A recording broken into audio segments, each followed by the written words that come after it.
اسی طرح یہ کچھ مثلاً دعائیں ہیں، جیسے چاند دیکھ کر کیا دعا پڑھنی چاہیے، یہ آپ کو پہلے سے یاد ہونی چاہیے، یا کہاں پر ہے، یا گھر والوں کو یاد کرا دیں، اگر خود یاد ہے تو دوسروں پہ صدقہ کریں. پھر اسی طرح ليلۃ القدر کی دعا جو ہے وہ آپ کو زبانی آنی بھی چاہیے. ایک کام آپ اور کر سکتے ہیں اگر اللہ آپ کو توفیق دے، کہ ایک چارٹ پیپر اگر گھر میں لے کے رکھ لیں اور چھوٹی چھوٹی اسٹرپس کاٹ کے اپنی فریج کے اوپر یا ڈائننگ ہال میں جہاں کہیں زیادہ لوگ جمع ہوتے ہیں، کیونکہ ساری افطاری میں ہی گھر میں عام طور پر لوگ اکٹھے ہوتے ہیں، تو ایسے کسی بھی جگہ پر جہاں آپ دیوار خراب نہ کریں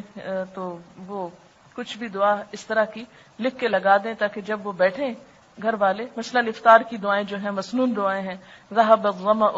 وابتلت العروق وثبت الاجر انشاءاللہ، یہ مسنون دعا ہے لیکن عموماً ہمارے معاشرے میں اس کا رواج نہیں ہے پڑھنے کا. اسی طرح اگر آپ کسی کے ہاں افطار کرتے ہیں تو ان کے لیے جو دعا ہے وہ، پھر اسی طرح ایک اور دعا بھی جو ہے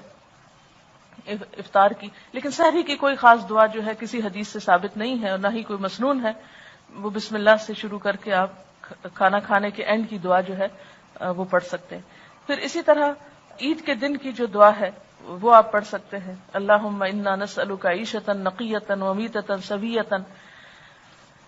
یہ ورقہ ہم انشاءاللہ اویلیبل کر دیں گے، اس میں ہوگی، ہم چاہتے تو تھے اس کو پراپر شیپ دیں، لیکن ابھی اس سال اگر اتنا ہی ہو کہ یہ صرف یاد دہانی کے لیے کاغذ آپ کے لیے اویلیبل ہو تو یہ بھی کافی ہے. اور ان دعاؤں کو صرف یہاں سے دیکھ کے کون کون ورقہ پڑے گا، یہ ورقہ صرف اس لیے کہ آپ اس سے لے کے کسی اور چیز پر کارڈ پہ یا کہیں لکھ کے گھر میں نمایاں جگہ پہ لگا دیں اور دوسروں کو بھی متوجہ کریں، اور دوسروں کے سر پہ سوار ہونے کی ضرورت نہیں، اور نہ ان پہ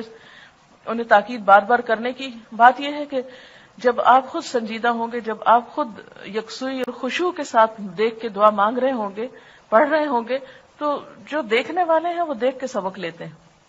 ایک چیز جو انسانوں کی بہت کمزوری ہے اور وہ ہے نقالی، چاہے اچھی ہو چاہے بری ہو. اور اللہ تعالیٰ نے بیسیکلی اس لیے رکھی کہ انسان کچھ سیکھ سکے.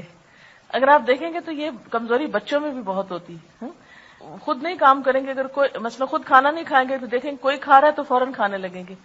ہر وہ کام کرنے کی کوشش کریں گے جو کوئی دوسرا کر رہا ہو. اسی طرح یہ صرف بچوں میں نہیں ہوتا، یہ بچپنا بعض اوقات بڑوں میں بھی بہت ہوتا ہے کہ خود نہیں کچھ کریں گے اور نہ کسی کو کرنے دیں گے، لیکن اگر دیکھیں کہ کوئی کر رہا ہے تو فوراً کاپی کرنے کی کوشش کریں گے. تو کیوں نہیں آپ اس چیز سے فائدہ اٹھاتے اور لوگوں کی اس چیز کو، اس کمزوری کو ایک پازیٹو رخ دیتے کہ آپ ان کے سامنے ایک عملی اگزامپل بنے. مت کہیں کسی کو پڑھو اس کا ہی. جب آپ منہ ہلا رہے ہوں گے تو پوچھیں گے کیا پڑھ رہی ہو، پوچھتے ہیں نا. جب آپ کچھ پڑھ رہے ہیں یا خاموش ہیں تو کہیں گے کیا کر رہی ہو، تو اس وقت آپ بتا سکتے ہیں یہ دعا ہے اور نبی صلی اللہ علیہ وسلم پڑھا کرتے تھے اور اس سے ہمارے عمل میں کئی گنا اضافہ ہو سکتا ہے. اور سامنے لگی ہوئی اگر ان کو پڑھنا ہے تو پڑھ لیں گے وہ بھی.